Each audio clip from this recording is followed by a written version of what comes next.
What's up everyone? Welcome to my video where I will showcase my lead Ritualist build. So I've kind of had the lead variant since from start to finish. I am currently level 96. But I've also had a lot of fun leveling and getting to the end game, progressing through the end game, doing Pinnacle bosses. One of my favorite Pinnacles is, of course, the audience for the king, I want to say. But there's also a video at the end of me clearing the crux of nothingness at max difficulty. But here is a montage of just clearing mobs right now. We're using a mix of mostly Rake and Blood Hunt. But also you'll be noticing a million tornadoes. Okay, it might be probably because I'm from Tornado Valley. Probably not. But it is pretty cool watching a bunch of blood and poison just fill the screen. Definitely a dopamine high, I guess you want to say. It's just one of those things that I love to see with this build. I have had previous builds like a Witch Hunter where there was some pretty cool mob clearances, but with the bleed Ritualist focusing mainly on melee, I find it more fun because, you know, of course I'm comboing and that may be a turnoff to a lot of other players, but I do find myself engaging with the game a lot more.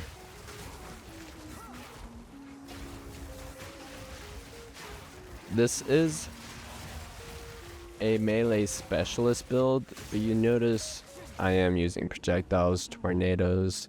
They sometimes go the way I want them to go. You notice some of those tornadoes may have went backwards, but a good majority do go the way I want them to, maybe. But it's definitely random. The support gem is called Salvo.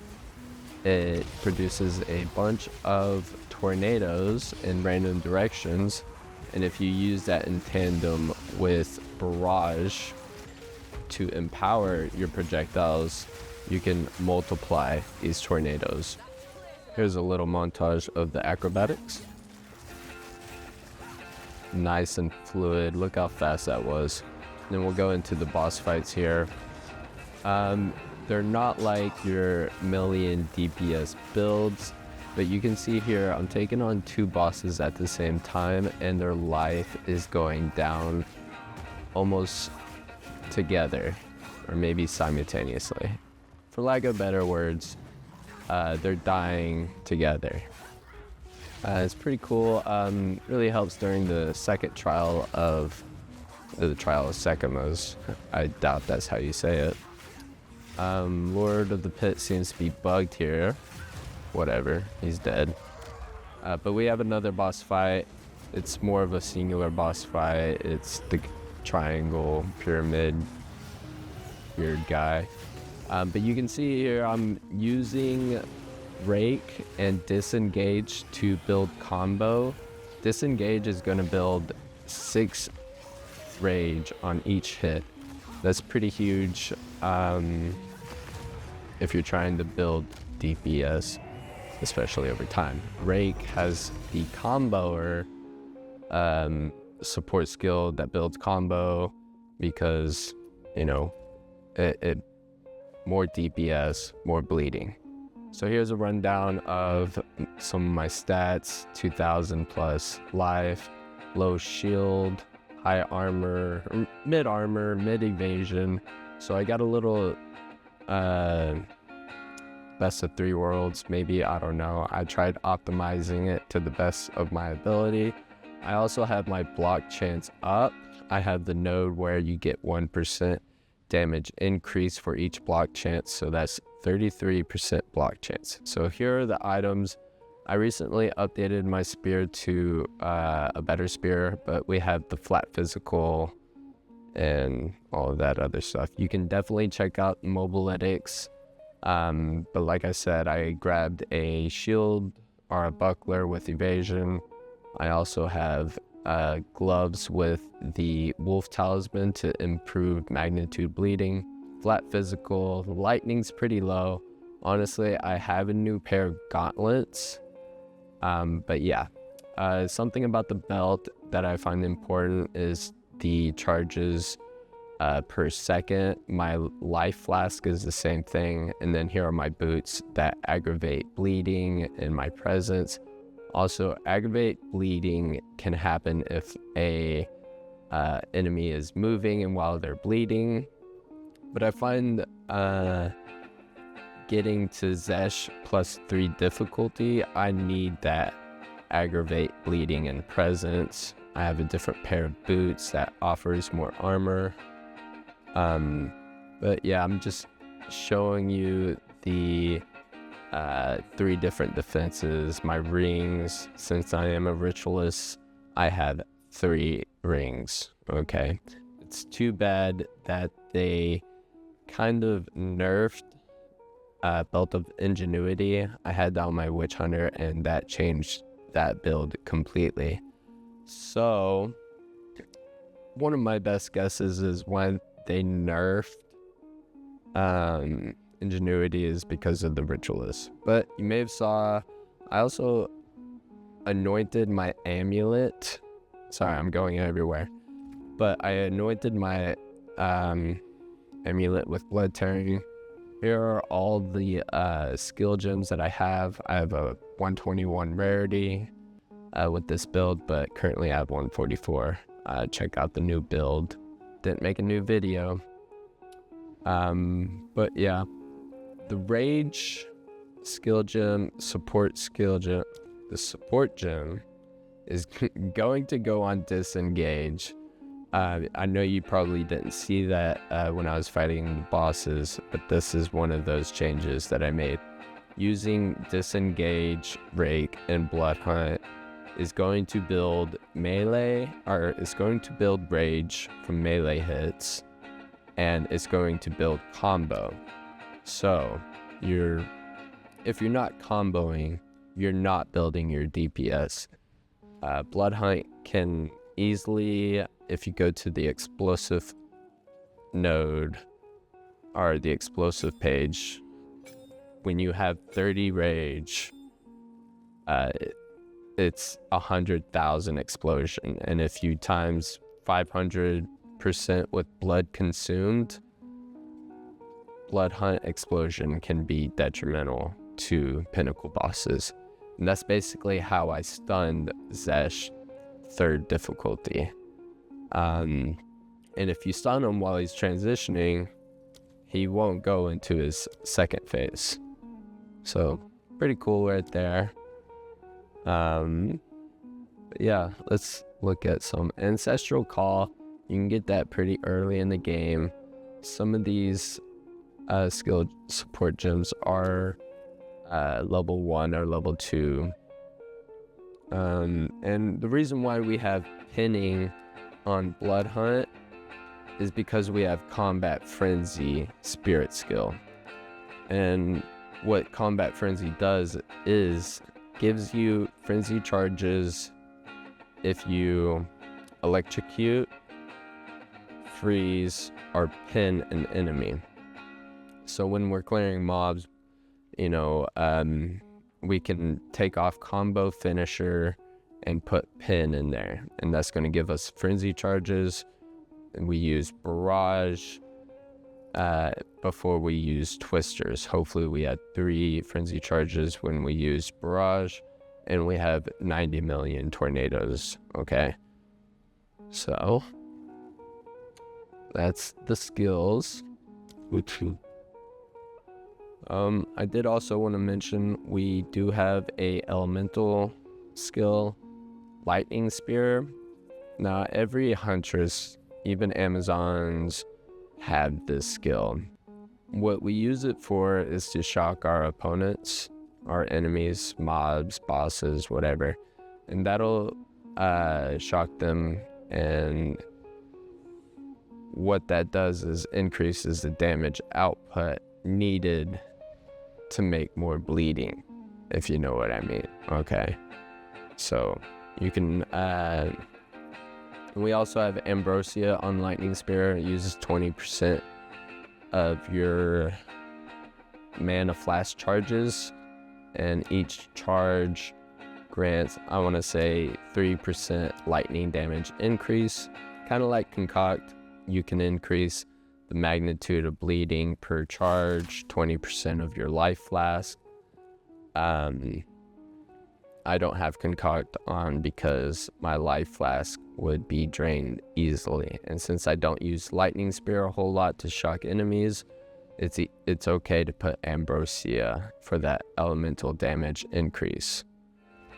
Okay, like I explained the Ascendancy earlier, we have the first we're going to start with getting that Blood Boil skill. It's pretty useful for clearing mobs early in game, not end game, but very useful. Next, we're going to go for that. I use reduced mana. You can do the other two choices, but yeah, 25 bonus from rings and amulets. Last Ascendancy was definitely the hardest, getting that 5% life recovery per 5% life missing. It really helps if you get into a bind and you're low life. So we'll start, of course, this is early in game. We're going straight through attack damage. That is very useful, switching out melee and projectile. That node right there makes it very fun after shooting a projectile and going across the screen with Rake or Blood Hunt. It increases the distance traveled with the melee strike range. You may have saw that shield node. That's good for early in game. Basically, our target for early game is getting to the spear and getting that movement speed right above it. And also early in game with bleed, you're gonna want incision, but once we get to the end game, we'll be taking those nodes off of incision and making our way to the left side, to the middle of the passive tree. Okay, so here's another incision that I kind of migrated from, swapped out for actual bleeding and leech. Okay, now you notice the leech we'll go into attack. Yeah, some good attack damage right there. Don't change that ever. But then leech, this little leech node can be swapped for armor if you just need an extra node. Here we have one hand damage. That's pretty good. And we have a jewel socket right there. You can check out the jewel socket. Now here's a very good in-game bleeding node. It's going to increase your attack damage against bleeding opponents and increase the magnitude of bleeding. Okay, so right here, it's a little bit maybe in-game or early game, but that just increases the magnitude of ailments. Okay. And here we have attack area damage and armor break. That's going to be useful. Life leech right there earlier. Evasion when low life. There's that block chance increased damage. Increased physical damage. Very important. There's the bleed node right there. Like I was saying, we switch those armor leech nodes. Here we have more armor and evasion increases. So yeah, it's a lot of armor and evasion nodes, but that just keeps us alive. And we're still able to do max Pinnacle difficulties. Probably not Breach and Arbiter if you got a skill issue, if you know what I mean. Get good. Yeah, that's the passive tree. Let's take a look at the jewel sockets. I have a total of 3. I couldn't figure out how to maximize jewel sockets more jewel sockets, I mean, but our main focus on finding jewel sockets is increased spear damage, magnitude of bleeding, and magnitude of ailments you inflict. Forget about attack speed. Attack speed's really not gonna have much of a increase in DPS. But let me go ahead and show y'all a boss fight. Max Crux of Nothingness. Okay, this is a pretty long fight. It's about 8 minutes, and here's the play-by-play. So I use Barrage to empower Twisters to make a bunch. But since I hit him with a projectile, I have increased melee damage. My combo goes like this: Barrage, Twister, Rake, Disengage, and if enough blood has been shed, we use Blood Hunt. So we're gonna fast forward it a little bit so you can kind of see. What I should have done during this video is include the support gems on Disengage that increase the rage, or gives you 3 rage each time you hit. But also in the passive tree, there is nodes to gain melee hits, or not gain melee hits, but gain rage from melee hits.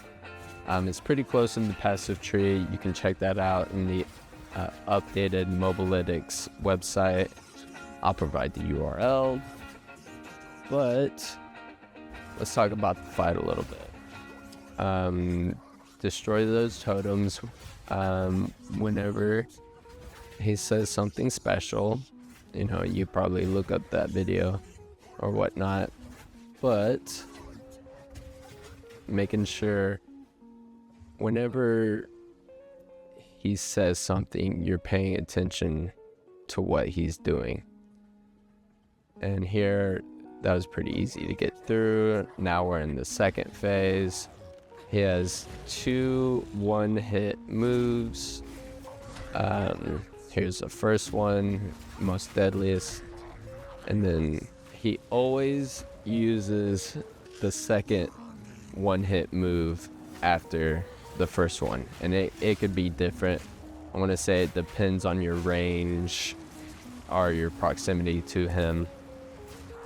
But also there's a lot of damage over time kind of mechanics in this fight. Leech and armor really comes in handy here, because not only am I receiving leech from my twisters and increased damage for my melee attacks, I'm also getting increased armor and evasion while I'm leeching. So every move pretty much gives me full health. I did something pretty stupid right there and parried one of his moves. But also he may inflict 2 different curses on you. One curse not as detrimental as the other, and they all have to do with movement. Right there, I just moved or stopped moving for 5 seconds. If you move, you become locked. That's usually where all the mistakes of getting one hit, kind of like right there.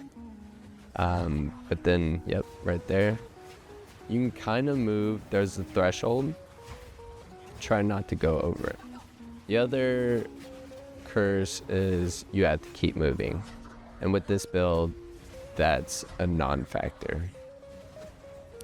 Very easy. I've probably beat max audience 5 or more times.